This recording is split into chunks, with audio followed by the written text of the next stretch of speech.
man, I want to know Madame Brizo. For a few months now, I will do it. I want the bank in Ega for here, my Savannah Bank, my Hallmark Bank, my Oceanic Bank, my Progress Bank. They can that's here today.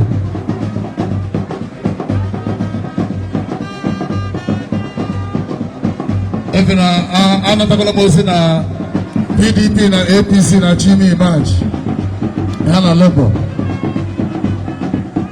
Kwa kuzie hapa isa APC sawa yozo. Tando kwa duku patamike.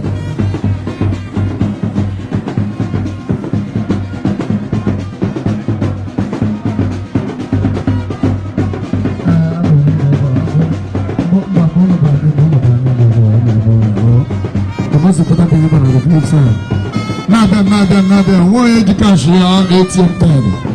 Let's get money transfer. The service I can check back. Because the families of the deceased, the families of our great father, please, wherever you are, come out and appreciate the undertakers. Yes, appreciate them. Also, Menala. Abraham, one de cash ATM card. Also.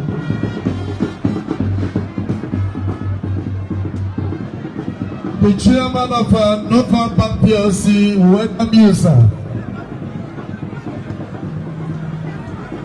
And the GMD, Zenith Bank PLC, and the GMD of Fidelity Bank, we welcome you.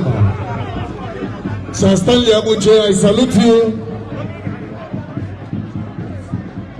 Ambassador to the President Padilla, I welcome you, Your Excellency. Nabian. Who do you get cash in God?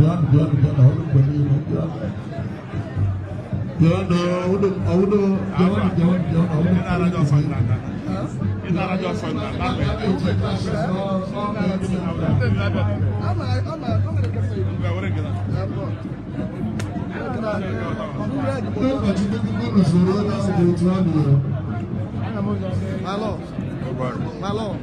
Look what you want to hear in their numbers.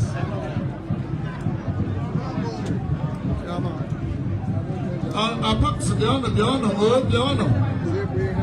Unless they want to do in Anika, another one here. Look at what you know, goes in. I'm going to bring a folk here and I come here and you ever. You want to have an hour of this road. If I saw the night, you don't be wake up with him. How they the Apamsona, I try to put the Papado in the graveside. Everyone did brag a man, Miss here, but that's getting a shot for the Potrola labor. This one, also, if it was not a go, there was a oh, too many. Our pumps are not done. I wonder if you cash in the bank. What do you cash in? I work there. Now you madam in the past. Remember I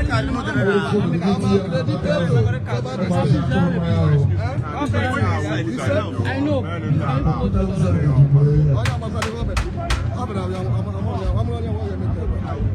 Our pumps are the do control at 2 and the night. They forget. I told you that most people need G cash. You have the ATM card. That's what transfer that they want. I told them that they have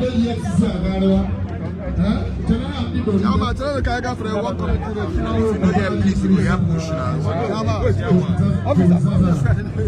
I said, please come back.